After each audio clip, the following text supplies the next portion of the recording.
नमस्कार दोस्तों, जय हिंद, वंदे मातरम। मैं आपके साथ जयसवाल सर। दोस्तों बात करेंगे पर्यावरण यानी कि इन्वायरमेंट ईवीएस की क्लास की बात करेंगे। एनसीईआरटी के पैटर्न पर बात करेंगे और क्लास नंबर आज का दोस्तों 18 है। पावर्ड बाय शिक्षा ही प्रकाश है। आपको पता है यहाँ पर आपके सिलेबस के अकॉर्डिंग हर एक कंसेप्ट, हर एक क्लास, हर एक सेशन होता है दोस्तों, क्योंकि यहाँ पर सिलेक्शन सर्वोपरि है। बात करेंगे क्लास नंबर 18 की, और इसके पिछले क्लासेज अगर आपने नहीं देखा, पहली बार चैनल पर विजिट कर रहे हैं तो चैनल को सब्सक्राइब कर लेंगे। आपका अपना परिवार है, शिक्षकों का परिवार है। तो चलिए दोस्तों शुरू करते हैं। प्लेलिस्ट में आपके सारी क्लासेज, इस वीडियो को देखने के बाद आप जाइए प्लेलिस्ट में, सारी क्लासेज आपको मिल जाएगी फ्री ऑफ कॉस्ट, क्योंकि राष्ट्र हित में शिक्षा की बात करते हैं। पहला प्रश्न देखिएगा ध्यानपूर्वक, बहुत ही अच्छा बेहतरीन प्रश्न है और प्रश्न अच्छा है क्योंकि यहाँ पर सिलेक्शन सर्वोपरि है। पहला प्रश्न है, प्राकृतिक आपदा किसे कहते हैं? निम्नांकित विकल्पों में से कौन सा सबसे अधिक सही माना जाएगा? हम बात कर रहे हैं प्राकृतिक आपदा। सूरज का ताप अधिक प्राप्त होना प्राकृतिक आपदा है। धन भ्रष्ट होना, नदी का बांध टूटना, या जन धन को व्यापक हानि पहुंचाने वाली आकस्मिक दुर्घटना। तो प्राकृतिक आपदा किसे कहते हैं? इनमें से विकल्पों में वो विकल्प चुनना जो सबसे अधिक सही माना जाएगा। तो प्राकृतिक आपदा को सबसे सही क्या माना जाएगा? जन धन को व्यापक हानि पहुंचाने वाली आकस्मिक दुर्घटना।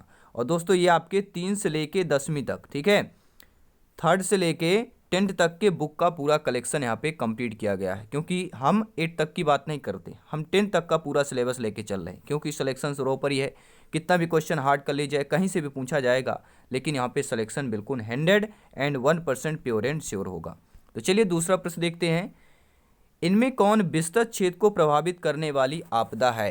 यानी ऐसी आपदा जो विस्तृत क्षेत्र को प्रभावित करती है। भूकंप, ओजोन परत का क्षरण, ज्वालामुखी हो गया, बाढ़ हो गया। तो विस्तृत क्षेत्र को प्रभावित कौन सी करती है?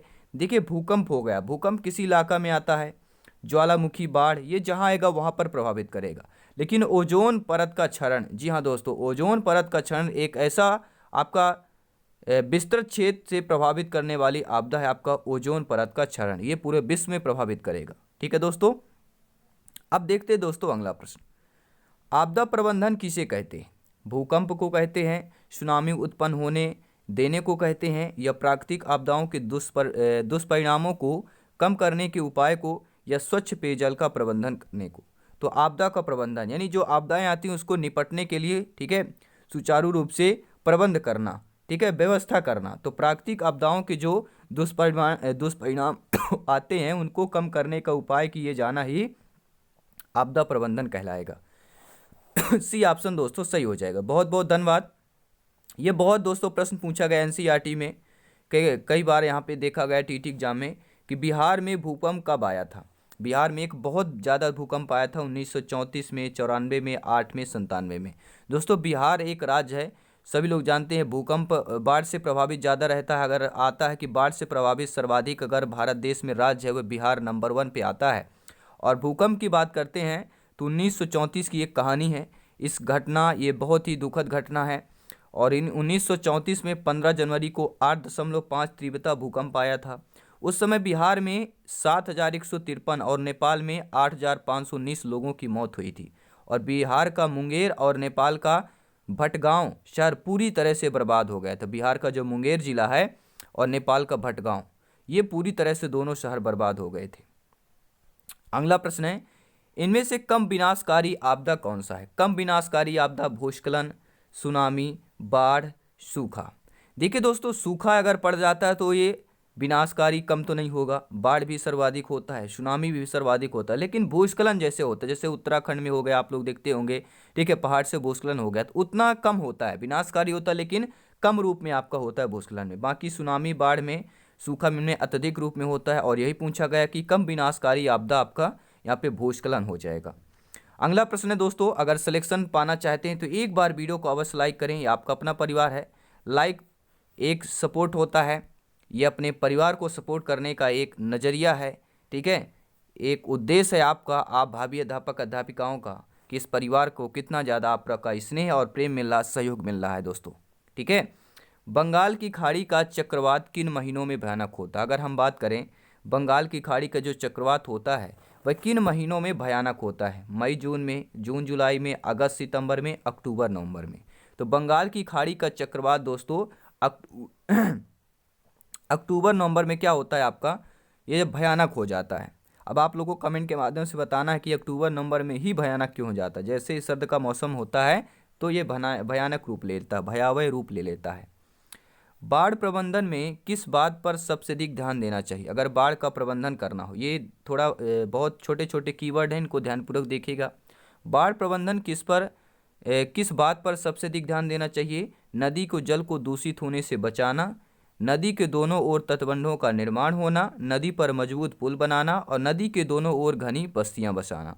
तो बाढ़ प्रबंधन में किस बात पर सबसे अधिक ध्यान देना चाहिए अगर बाढ़ का प्रबंधन करना हो तो क्या सबसे अधिक है कि नदी के दोनों तट और क्या है, दोनों ओर तटबंधों का निर्माण। यानी अगर जो नदी जैसे होती है, ठीक है, आपकी ये एक नदी हो गई, ठीक है, ये नदी आप चल रही है, मान लीजिए ये एक ऐसी नदी बह रही है, ठीक है। अब ये नदी में चारों अगर आप तटबंध का निर्माण कर देते हैं चारों ओर तट, ठीक है, दोनों तरफ दोनों तटबंधों को, तो यहाँ से पानी ज़्यादा नदी से यहाँ पे जो मैदानी इलाका है यहाँ पर पानी नहीं जाएगा, तो बाढ़ क्या है इसको कम किया जा सकता है। यानी कि नदी के दोनों तटबंधों का निर्माण करके बाढ़ प्रबंधन को रोका जा सकता है, ठीक है।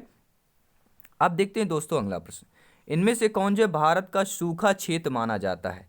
पूर्वी राजस्थान, पूरा मध्य प्रदेश, कर्नाटक का पठारी क्षेत्र या ये सभी। दोस्तों सूखा की क्षेत्र की बात करेंगे। देखिए भारत का सूखा क्षेत्र आपका पूर्वी राजस्थान भी है, पूरा मध्य प्रदेश में, पूर्वी यानी यहाँ पूरा नहीं, यहाँ पे पूर्वी होगा, ठीक है, पूर्वी मध्य प्रदेश और कर्नाटक का पठारी क्षेत्र, इन तीनों में जो है सूखा क्षेत्र माना जाता है। डी ऑप्शन सही हो जाएगा। अगला प्रश्न है कि इनमें से कौन क्षेत्र भूस्खलन से अधिक प्रभावित होता है। कश्मीर और उत्तराखंड, उड़ीसा और आंध्र प्रदेश, झारखंड या मध्य प्रदेश। तो आप लोग आए दिन न्यूज़ या अखबार में देखते होंगे भूस्खलन का अधिक प्रभावित उत्तराखंड में, यहाँ पहाड़ गए, ठीक है, वहाँ भूस्खलन हो गया, बच गए। काफ़ी सारे आपको भूस्खलन जो कश्मीर और उत्तराखंड में आपको मिलता है, क्योंकि ये पहाड़ी पहाड़ी इलाका, यहाँ पे ज़्यादातर पहाड़ी पर्वत है और पर्वतों से सड़क वगैरह है, जहाँ थोड़ा बहुत भी बारिश होती है तो भूस्खलन यहाँ पे हो जाता है। तो कश्मीर और उत्तराखंड में सर्वाधिक क्षेत्र भूस्खलन यहाँ पे प्रभावित होता है। अगला प्रश्न है दोस्तों, सुनामी क्या है। सुनामी एक ज्वालामुखी पहाड़ है, वर्षा ऋतु में नदियों में बाढ़ आना है, सूर्य की भीषण गर्मी है या विनाशकारी समुद्र लहर होगी। तो सुनामी क्या है दोस्तों, सभी लोग कमेंट करेंगे सुनामी क्या है, फटाफट कमेंट करेंगे सुनामी। पहली बात तो ये जानिए सुनामी क्या होती है, ठीक है, सभी लोग बताएंगे सुनामी क्या होती है। भैया ज्वालामुखी से सुनामी नहीं होती, ना ही वर्षा ऋतु में बाढ़ आने सुनामी होती, ना ही सूर्य की भीषण गर्मी सुनामी होती है। सुनामी होती है ओनली फॉर विनाशकारी समुद्री लहरों से, ठीक है, सुनामी का संबंध समुद्र की लहरों से है, ठीक है। तो डी ऑप्शन सही हो जाएगा। बहुत बहुत धन्यवाद। और आज की क्लास में आपको बताना है कि 25 में से आपका कितना यहाँ पे स्कोर है, फटाफट कमेंट करेंगे और अंत में बताएंगे। एक मॉक क्वेश्चन भी अंत में करेंगे, बेहतरीन अच्छा क्वेश्चन है, ध्यानपूर्वक देखिएगा। हर एक क्वेश्चन को एक लास्ट में मॉक क्वेश्चन किया जाता है, उसका आंसर आपको कमेंट बॉक्स में बताना होता है। सुनामी किस भाषा का शब्द है। हिंदी, अंग्रेजी, जापानी, अरबी। तो सभी लोग जानते हैं सुनामी किस भाषा का शब्द है, तो ये आपके वनली फार आपका किसका है दोस्तों, जापानी भाषा का शब्द हो जाएगा। अगला प्रश्न देख लेते हैं, बाढ़ क्या है।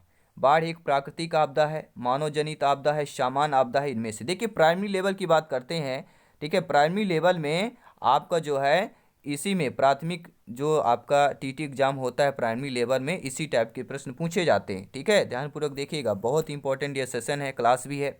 तो बाढ़ क्या होता है, बाढ़ एक प्राकृतिक आपदा है, ठीक है। हम क्या होते हैं, कुछ छोटी छोटी चीज़ें होती हैं, छोटी छोटी चीज़ें हम नहीं पढ़ते हैं, बड़ी चीज़ें पढ़ के चले जाते हैं, वो बड़ी चीज़ें आपके ग्रेड 1 ग्रेड 2 में आता है। कभी कभी ऐसा होता है कि छोटी चीज़ हमसे नहीं बनती, बड़ी चीज़ तो बनती है। और हमें कोई भी एक सेशन नहीं छोड़ना है, कोई भी एक टॉपिक नहीं छोड़ना है, क्योंकि यहाँ पर दोस्तों सिलेक्शन सर्वोपरि है। बात करेंगे अगले प्रश्न की कि नदियों में बाढ़ आने का प्रमुख कारण क्या है। जो नदी में बाढ़ आती है इसका प्रमुख कारण क्या है कि जल की अधिकता के कारण, नदी के तली में अवसाद के कारण, वर्षा को ना होना या इनमें से कोई नहीं। अगर भैया वर्षा ना होगी तो वहाँ पे सूखा आएगा, बाढ़ नहीं आएगा। तो बाढ़ आने का प्रमुख कारण जल की अधिकता। जब जल की अधिकता हो जाएगी तो बाढ़ किसको बोलते हैं, जब जहाँ जल की अधिकता हो जाएगी। अगर आप जहाँ पर हैं आपका खेत जल से जल भरा हो जाए, आपका खेत आपका घर है जहाँ वहाँ पानी आ जाएगा, तो मत क्योंकि बाढ़ हो जाएगी, यानी आपकी जल की अधिकता हो जाएगी। तो पहला ऑप्शन सही हो जाएगा।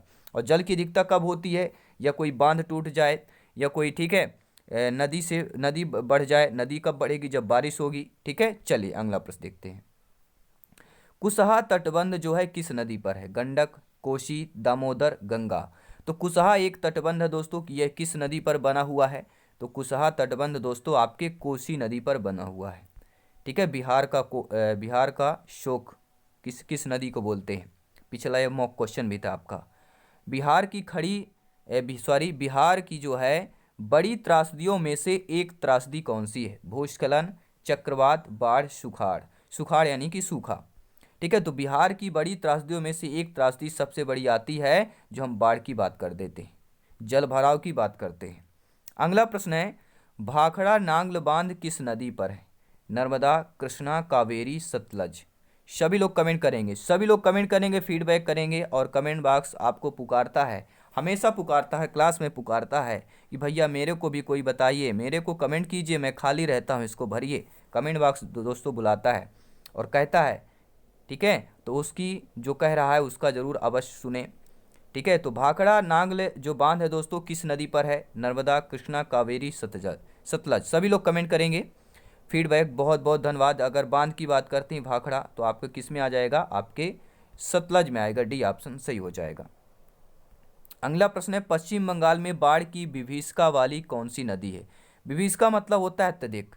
ठीक है, भीषण जिसे हम बोल देते हैं, जैसे बोलते हैं ना भीषण, यानी कि भीषण गर्मी यानी अत्यधिक गर्मी। तो पश्चिम बंगाल में बाढ़ की अत्यधिक वाली नदी यानी विभीषिका वाली नदी कौन सी हो जाएगी? दामोदर, महानदी, गंगा, कोसी। सभी लोग कमेंट करेंगे, फीडबैक करेंगे कमेंट बॉक्स में।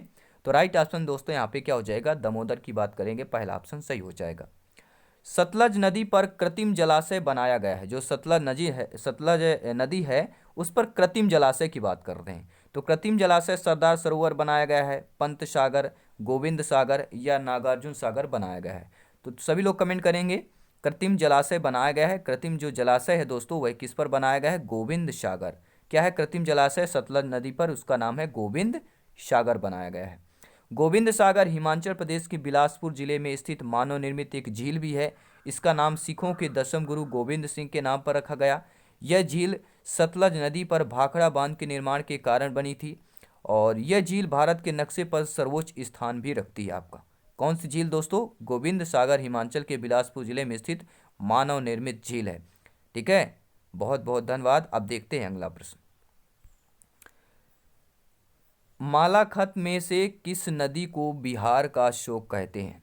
एक मालाखत में से किस नदी को? मालाखत में एक नदी है, तो मालाखत में किस नदी को बिहार का शोक कहते हैं? पहले क्या है वर्ड, पहले क्या हमें नहीं देना, ये आ गया कि बिहार और शोक, तो एक ही नदी आती है, एक ही नाम आता है, वह आता है कोसी नदी। ठीक है दोस्तों, अब देखते हैं अगला प्रश्न।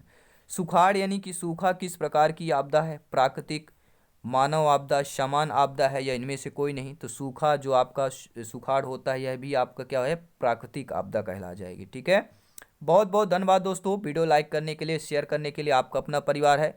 आइए देखते हैं, बेहतरीन 5 प्रश्न और बचे हैं। सूखे के लिए जिम्मेदार कारक कौन सा है? बाढ़, भूकंप, वर्षा की कमी या ज्वालामुखी विस्फोट। तो सूखे के लिए जिम्मेवार, सूखा कब होगा भैया? सूखा कब होगा? जब वर्षा की कमी होगी। वर्षा की कमी होगी तब सूखा होता है। ठीक है, तो राइट ऑप्शन अब क्या हो जाएगा? हम वर्षा की कमी, सूखे का जिम्मेवार कारक कहते हैं ना, आपके ऊपर जिम्मेवारी है, जिम्मेवारी यानी कि जिम्मेवार कारक आपका वर्षा की कमी हो जाएगी सूखे के लिए। कृषि सुखाड़ होता है, कृषि सुखाड़ मतलब कृषि सूखा कैसे होता है? जल के अभाव से, मिट्टी के नमी के अभाव से, मिट्टी के क्षय के कारण या मिट्टी की लवणता के कारण। तो सभी लोग जानते हैं कृषि सुखाड़ होता है, देखिए लवणता के कारण होता है, मिट्टी क्षय के कारण होता है, मिट्टी के नमी के कारण होता है। लेकिन अगर अत्यधिक मात्रा में देखें कि जल के अभाव, अगर जल ही नहीं मिलेगा, ठीक है, तो कृषि सूख जाती है। आप लोग देखते हैं अगर कृषि जितने भी किसान भाई हैं, किसानों के घरे सो के लागत ज़्यादातर लोग तो आप लोग, ठीक है, हर एक भाई बहन किसान के घर से हैं। ठीक है, हमारे माता पिता किसान के घर से हैं आप लोग, ठीक है, किसान ही हैं। तो कृषि सुखाड़ सभी लोग जानते हैं जल के अभाव के कारण होता है। और अगला प्रश्न है, बाढ़ से सबसे अधिक हानि होती है। अगर बाढ़ आता है तो फसलों को सबसे अधिक हानि होती है, पशुओं को होती है, भवनों को होती है, उपरोक्त सभी को। तो आप लोग सभी लोग जानते हैं कि असम इलाके में सबसे ज़्यादा बाढ़ आती है। ठीक है, असम में, और वहाँ पे ये बाढ़ होने के कारण घर क्या है, बांस के बनाए जाते हैं, ऊंचे बनाए जाते हैं। बाढ़ तो आपकी बिहार राज्य में सबसे ज़्यादा है। ठीक है, लेकिन बाढ़ से सबसे अधिक हानि अगर पूछा जाए तो फसलों में भी होती है, पशुओं को भी होती है, और भवन भी होती है, भवन भी बह जाते हैं, ढह जाते हैं। ठीक है, तो उपरोक्त सभी डी ऑप्शन सही हो जाएगा। अगला प्रश्न देख लेते हैं।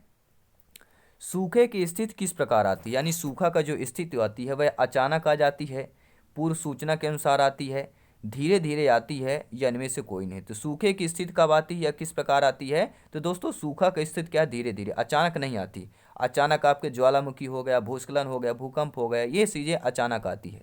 और पूर्व सूचना के अनुसार बाढ़ वगैरह, जैसे बारिश होगी तो बाढ़ हो सकती है, हवाएं आ गई, ठीक है, तो ये पूर्व सूचना के अनुसार होता है। लेकिन धीरे धीरे जो है सूखे की स्थिति धीरे धीरे होती है। सी ऑप्शन सही हो जाएगा।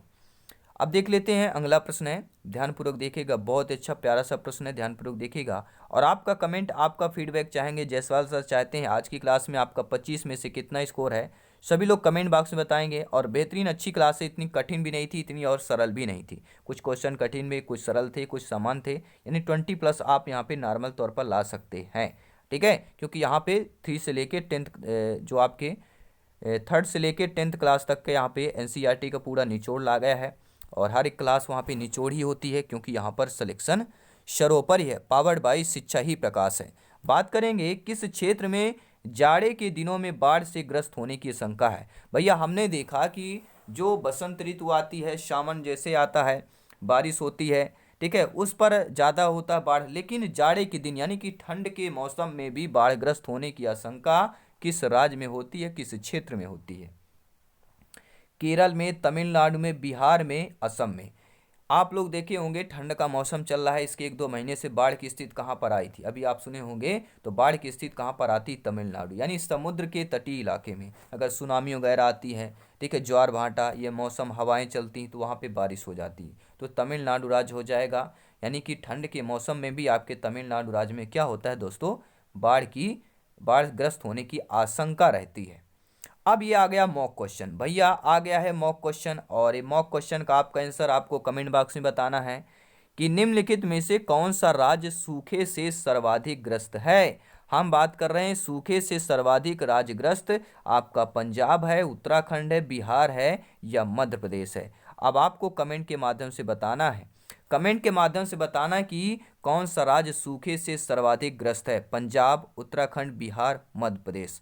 सभी लोग कमेंट करेंगे, फीडबैक करेंगे। दोस्तों हमेशा हंसते रहिए, मुस्कुराते रहिए, आप खुश रहे, आपका परिवार खुश रहे, लाजवाब रहे। दोस्तों अब हमेशा चाहते हैं, क्योंकि यहाँ पे सिलेक्शन सर्वोपरि है। और मेहनत करिए, तैयारी कीजिए, मौका मिला है, मौका को आपको भुनाना है, यानी इस मौके को मेच्योर बनाना है, प्योर बनाना है और सिलेक्शन पाना है। क्योंकि इस सिलेक्शन से आपके परिवार की खुशियाँ टिकी हुई हैं, आपके परिवार की खुशियाँ शामिल हैं, अपने परिवार की खुशियों को शामिल है। तो जी तोड़ के मेहनत कीजिए, ठीक है दोस्तों। चलिए मिलते हैं नेक्स्ट क्लास में। धन्यवाद सभी का, जय हिंद, वंदे।